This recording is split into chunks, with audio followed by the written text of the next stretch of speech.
Hi. I had an interesting event happen to me this morning in which I saw somebody that I used to work with at the school that I founded. She was a teacher at the school that I founded. And then she worked her way up to be principal of, so we founded an environmental charter school. She was a 5th grade teacher at that. And then part of the community that fell apart, with my community falling apart, moved and actually opened while I was still at the environmental charter school, opened a Waldorf charter school. And she was the principal of this for years. She's an incredible teacher. And I worked with her about 15 years ago. And at the time, she was a great example for me. She gave me some kind of mentoring when I needed it, and it was in a nurturing and loving kind of way, and it wasn't like, I'm taking responsibility for your life, but it was like I see you there. So today I see her, and she kind of she's like, do you remember me? Like, she's like a little bit like, I recently looked you up and realized, like, I looked up like who's a coach in our area, and you were like the thing that came up, and I saw that you have this wait list. And she was a little bit like, you're doing it, like, I can't really believe it. And it's so ironic, the different seasons in your life and the different, it's very interesting to me that I was basically a 23-year-old sitting on her couch crying over my love story when she was, in charge of a whole bunch of things. And now she comes to me and she says, oh, I'm not working anymore. And then she goes on to tell me what that really means, which is funny because also, this might seem counterintuitive for a lot of people to hear, because you might perceive this as my marketing, but this is my share. And when I meet people in regular life, if they ask what I do, I will always say I'm a stay-at-home mom. I don't really want the questions. I don't I don't want them to go research me. I just identify more as being an on-the-ground stay-at-home mom, and I work to live. I don't live to work. So I don't want my work to be at the forefront of all of my relationships in the exterior world.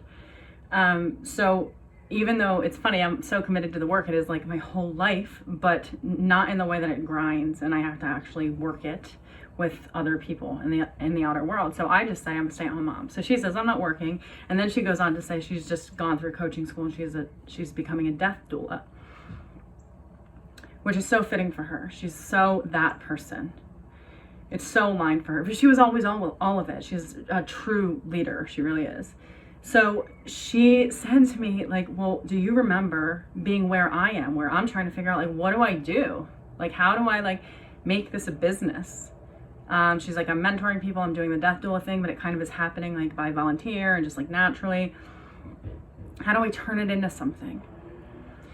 And I think that is the issue that I've always had with my business, is where I would get to a place and go, okay, well, now I have this thing. How do I turn it into something?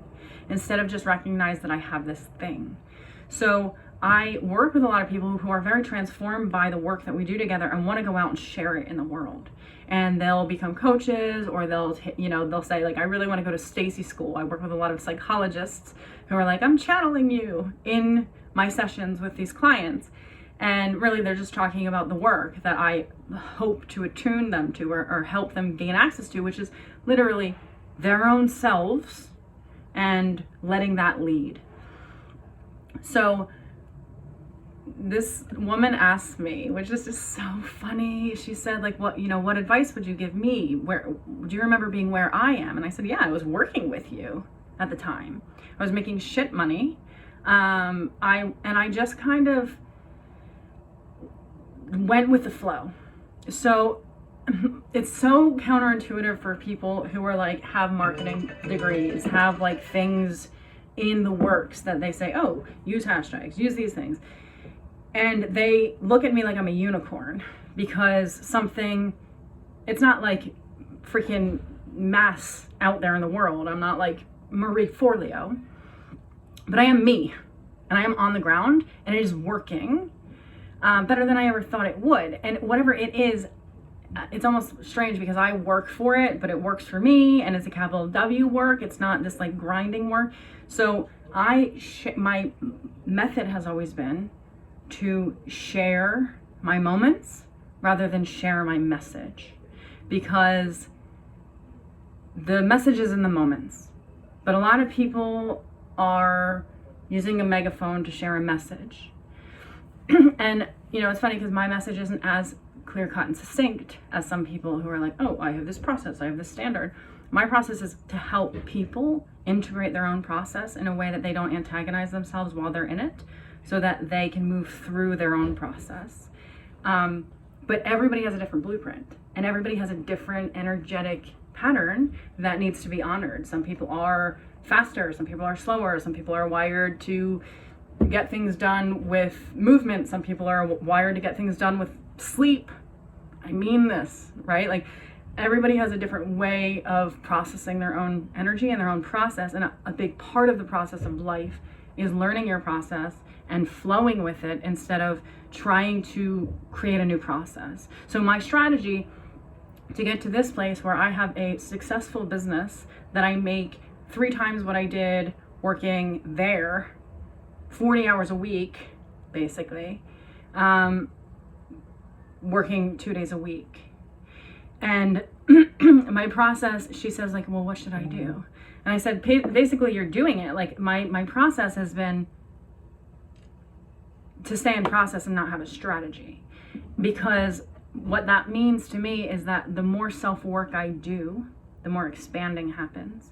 The more that expansion leads me to something else that I am attracted to, that connects to me, that goes, oh, there's an opportunity. But really, I am the opportunity that I created to meet myself here, where this person is offering the opportunity. But to have a business in healing is already non-traditional. And honestly, like, when there's psychics out there, and like, theoretically, all of my clients are like, Stacy, you should really tell people that you're psychic. Like, most of the shit that you say to me comes true. And I just don't align to that. I think everybody has a story to share energetically, and I just pick up on that. I want to help people transmute it more than I want people to see it. I want them to see it and then also give them the tools to transmute it. So I wouldn't say like I am psychic. I would say that I'm an alchemist. And there's a lot of people out there that even I'm like, oh my God, are you for real? Like, I can see why people think like therapy and all of this self-work is flaky, right? Like, there is an inner nihilist in me, an inner like pessimist and skeptic that is like, are you joking? Like, that's bullshit. But the reality in my inner world shows me a different story. So I have got to this place by gifting that reality, by transforming my own self and sharing that transformation, not by finding information and divulging that information. So I said, so I've never tried to rush my process because I have aphantasia. So I do not see in pictures. I feel in sensory impressions. So when I feel, oh, this is right, I move to that place. But that takes an effort of being trusting of your own flow and getting out of the way of that flow, because the self is what led me to here. If I would have tried to get here, I would not be here. I promise you that. If I would have felt like I had to market in a certain way, I had to use hashtags, I had to figure out the internet, I hate all that shit. My computer is here, and the people who are supposed to connect to me from those places. And yes, I use a computer to have access to a larger grid of that, but really it starts here. And that starts with reprogramming my own self. So once you know how to create transformation in your life, that transformation will lead you to something that you don't have to do anything to demonstrate it. Like that, it's not effortful to say, hey, I'm a coach, I'm demonstrating this thing, look what I did and look what you can do. There's so much, and that could be potentially said in the right energy, but there's so much rah-rah in that. There's so much like, let's mobilize and like, life is great. And no, dude, mobilization often fucking hurts. You have to get up and get dirty and like bust your knees, bust your ass, keep moving, keep going up that mountain, right? Like, it's not like, oh, look what I can do and look what you did too. It's like, oh, I'm right here. Let me show you something, which is that the only way that you're really going to be authentic as a healer in business is to let the healing lead you instead of to try to lead the healing. And that's also true when the people that you work with, let the healing lead you with them instead of lead the healing. So I have only ever done one thing, and that is heal my own self. And as an extension of that, people were going, yo, what do you have? Like, how can I like pay you money to like talk to me? And I'd be like, whoa. And then they'd be like, yo, can you create a camp? Can you create a workshop? And then I would do those things. Like, okay, the healing is speaking through this person. They're asking me they're literally telling me what they want. And they're saying, there's something in you that I know has that container and capacity to create it. Can you please do that for me? And then I would do it. I haven't up-leveled that yet at this point in my life because in the sense of like, it would be very easy for me to go do groups online instead of do retreats in person, right? But I would rather do retreats in person. So I haven't scaled to that level yet because I'm not sure, one, I ever want to, but also like, it would be the smartest thing to do. But maybe it's actually for my flow, the stupidest thing to do. Like maybe actually, even though everybody else is doing it, that would jack me up like crazy. So I know I've said this on this channel before. Every time I have implemented some sort of person into my business and said, let me do something with this thing, it would stop. I used to be getting 2,000 subscribers a day. I was in some crazy algorithm and I would just watch and be like, what the hell is going on? I just got 2,000 subscribers in one day. And then I said, okay, well, what am I going to do with this thing? And I had somebody else involved. Immediately it stopped. And it's actually declined since then. And I really think that that was because my tendency was to go, now I have to lead what I have followed thus far. I have to do something with it. And starting out in business as a healer, really, if you're going to do it from the inside out and stay in position as a healer and actually heal not from a codependent place, you're going to have to, if you want to, right? If you want it to be sustainable, because I work with people who are like, well, Stacy, I've created a 6-figure business before. I know how to do this. And I'm like, yeah, but you also burned out and you don't have that business anymore. And something about this flow, I cannot explain it, but it has tapped me into sustainability, which I never thought I would come to. I never, ever thought I would get out of the grind until I basically was old and dying, right? But to live a sustainable, rooted life that you can trust, like, dude, my flow, even with content. I've created 4 videos today. I haven't created videos in forever. I'm in the middle of this book. It's not talking to me right now. Kind of annoyed with it. Guess what I do? I let it be, right? So I am a person moved by inspiration and trust that it's going to come again. I do not chase it. I do not find it. I make room in myself to allow it, but I also honor when it doesn't show up. Because sometimes maybe my energy system isn't open to it. Sometimes my energy system is too vast to actually narrow it into a concise way of digestion. But I have this innate trust in my self that is higher than my personality that has led me thus far. And so when she says to me, and it's just so funny, the seasons of life, that I'm like, I cannot believe this person is asking me for advice right now. When like I was like, she ran shit in my community. Like she was top, and she was never top. Like that's what makes her, she is a great leader. And she said like, maybe we should create something, which I wouldn't hate. Like she's actually one of the people in my life that I know leads on the ground. She was the best model for actually a leader that I've ever had, in the sense that she really did energetically and biologically lead from the ground. She never led from a hierarchy up a ladder. And those are my favorite kind of leaders, because they're not saying, I'm way up here, come to my, fill this gap between you and me so you're worthy of being something. She was saying, I'm right here, here's the mountain, got it, let's go. Ironic that we met at the river today on the mountain. So my business advice is not business advice at all. It's mind your business, which is your body, your psychology, your flow.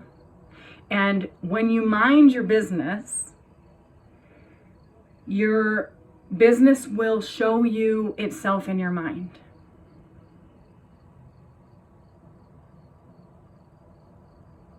I really want you to understand how true what I just said is.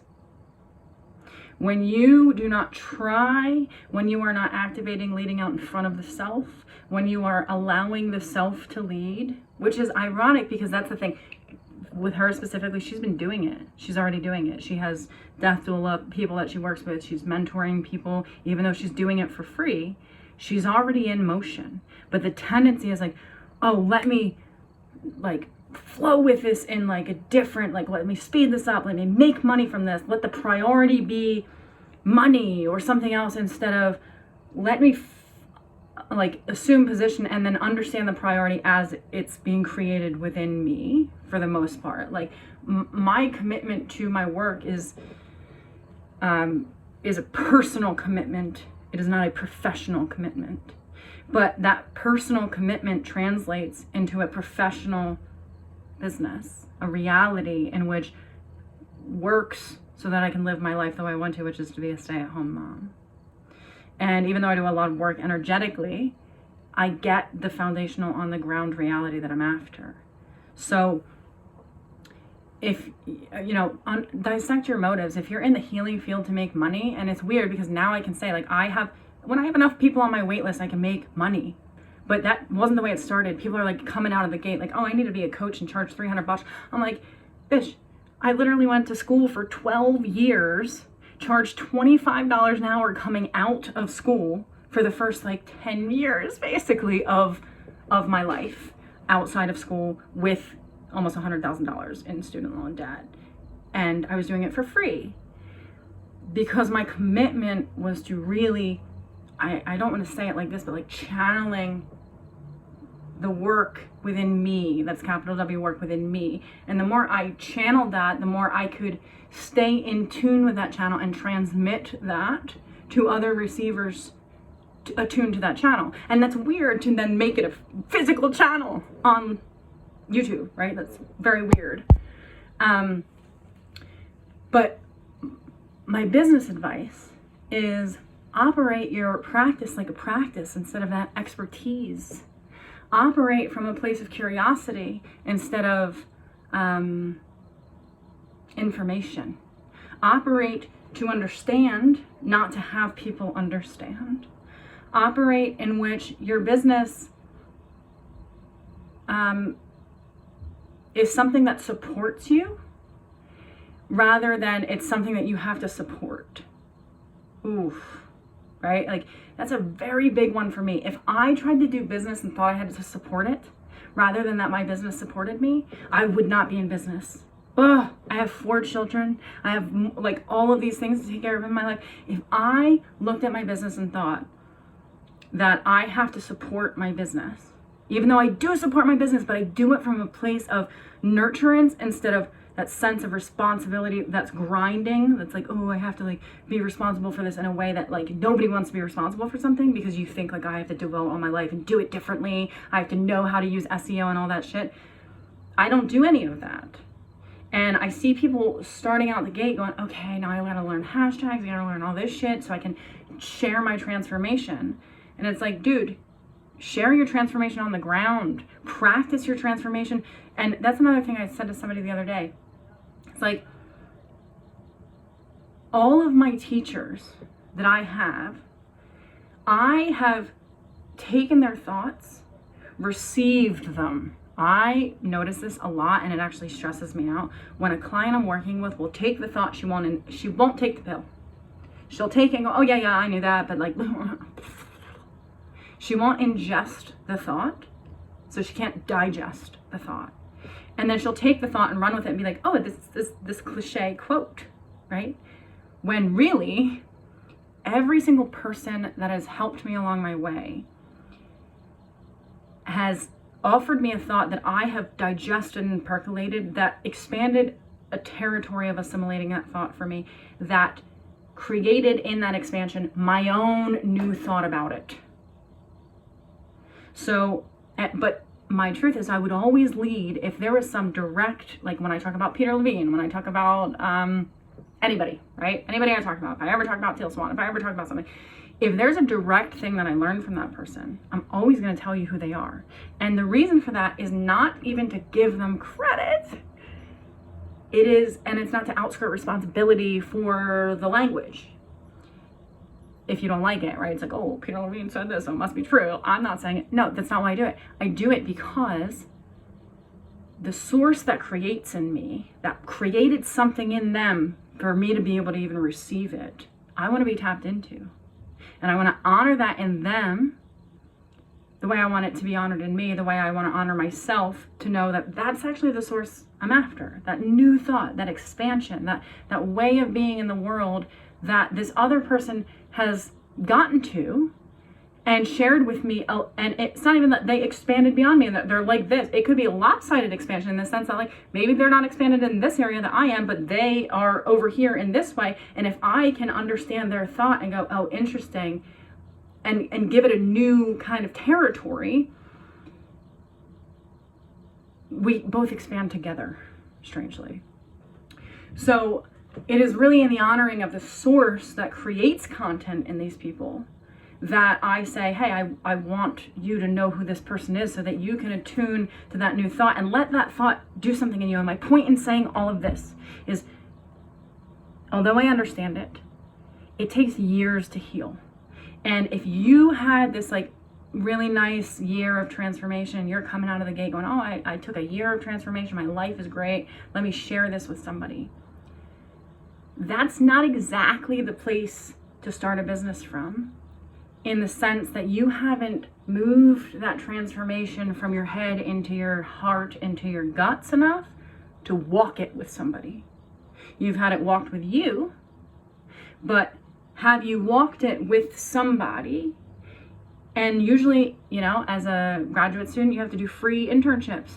I had a mortgage to pay and children to feed, working full time, and I was working for free. And I'm not saying everybody should do that, but what I am saying is there is a system set up about service, that first you do it with people and you do it with yourself, and then it becomes something bigger than yourself. It becomes a business. But if you try to create, my demographic anyway, try to create a business from a business model, and again, you could look at me and be like, this bitch is stupid or brilliant. I've never had a business model. It would choke me up. Planning in my energy flow is the worst way to meet myself in the greater plan.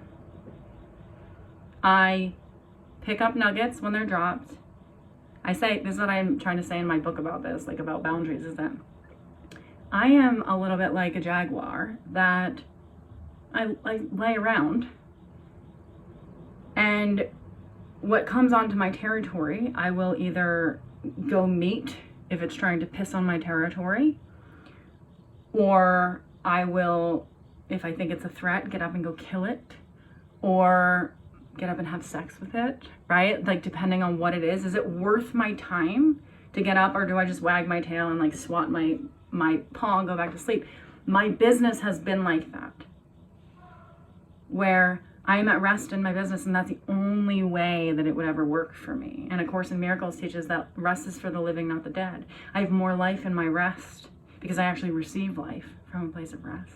So my best business advice, honestly, if you're this person, and I know there's great business coaches out there, I know that there's great therapists out there who do it a different way, but would be to not take business advice. Because that other person's business is not going to be any of your business, usually. And if they are, it's going to be a mini-me version of that business. So if you have somebody who you work with that is a life coach, that is a therapist, or a business coach that's both, that can really understand the energetics of your own process so that they put you in a business that makes sense for your energy system so it's sustainable instead of like crash and burn, following business advice is just going to put a wrench in your business. Like if I would have said to her today, oh, go learn about hashtag, go do that, that's a waste of her energy. She's amazing at what she does. She's amazing at what she does. Go do it.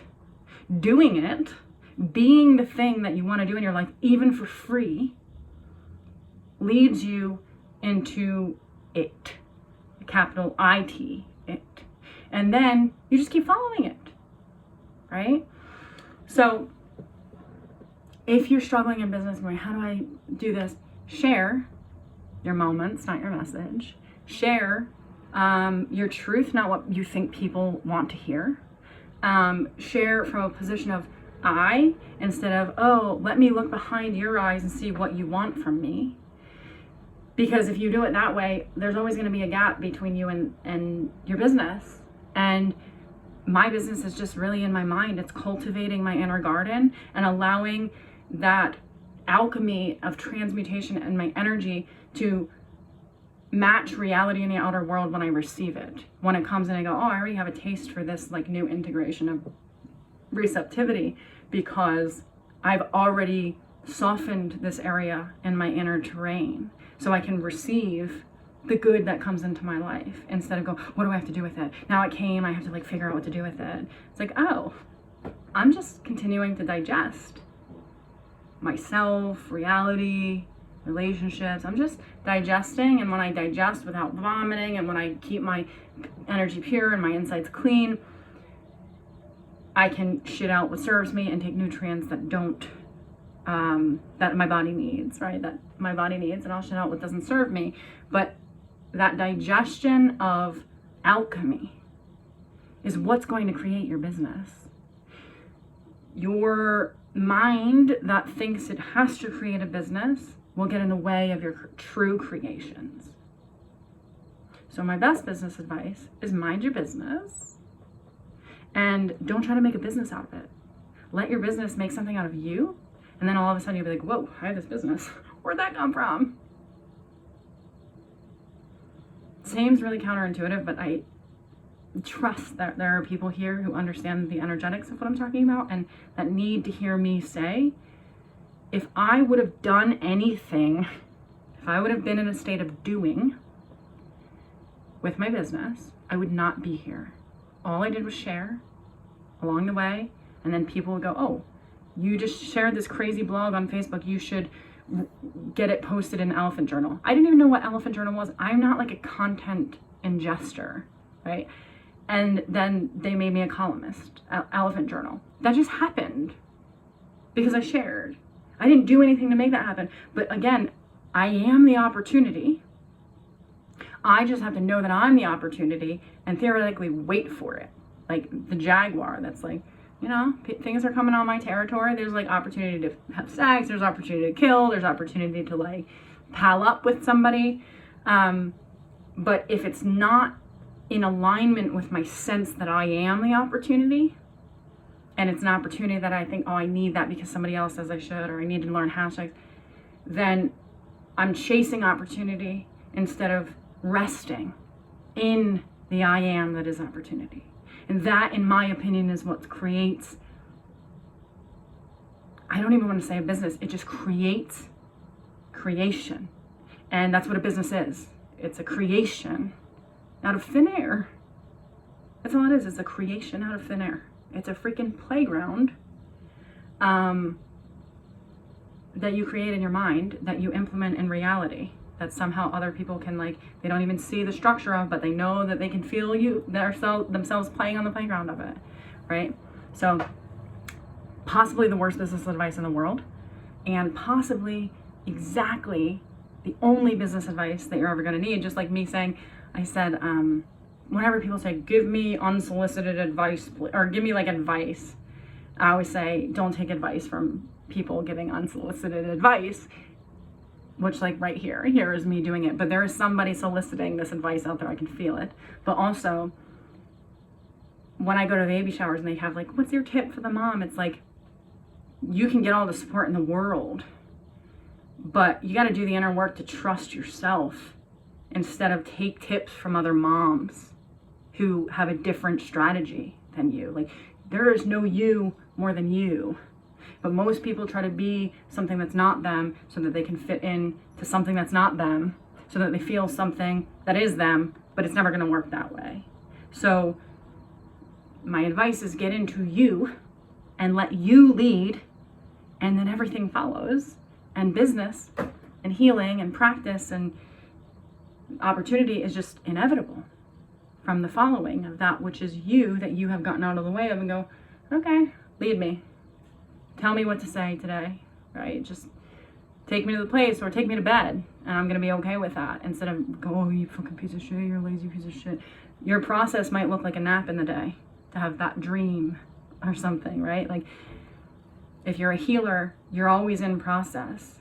But trying to figure out a process to make that process bigger or different has never appealed to me. Ever. That's like trying to take the water out of a river and put it in the sky and expect it to expect to be able to live on Earth, right? Like, there'd be nothing left. The process is on the ground. It is leading. When you drink from your own source, you will float to places that you never anticipated floating to. So I never thought I was really going to have a business like this, but now it's like obvious, like, of course this was going to happen. Like, there's no other way. But I never ever consciously thought I'm going to have a business. I let life lead me to the water, and every time I would drink, and then it would lead me to other places, and I'd be like, yo, I'm going to pull off here on this bank, like, this looks pretty cool, right? But I would always get back in flow. And I haven't found anything yet that makes it feel like it would be worthy to figure out a way to lift the entire river and put it in the sky, and like there's castles in the sky I'm supposed to get to, instead of like just be led by the elements on the ground that my mind can cultivate in ways that touch simple people's lives, not larger people's lives, and that give people access to their own abundance instead of trying to figure out how I can access other people's abundance, right? My business has been created from the inside out. I am the safe one. I do not look for pockets of community that I can be in business in that create safety for me. I've done enough work to know who I have to be for myself in order to continue doing my kingdom assignment. So if your kingdom assignment is you're going to be a healer and start there. Just heal. Let the healing lead. Even you, you don't need to lead people. You can serve people in the ways that you have been led, by sharing the ways that you've been led, but you don't need them to follow you. You don't need to lead people. You need to let yourself lead, and people follow that self that is greater than the you that thinks it needs followers. There's no greater asset than that expansion of new thought that you know, okay, I just gained an asset in my inner world that is invisible, that is a new thought, that is more aligned to me, of my own remembering of my truth than anything. There's more value in that than getting an online presence. There's more value in presence than an online presence. And most people do it the opposite. They try to have an online presence and think that, oh, then I'll be present. No, that's not how it works. Inside out on the ground, when you are present, it will lead you to things that feel like presence for you, to unravel and open, right? I hope this horrible business advice was very useful.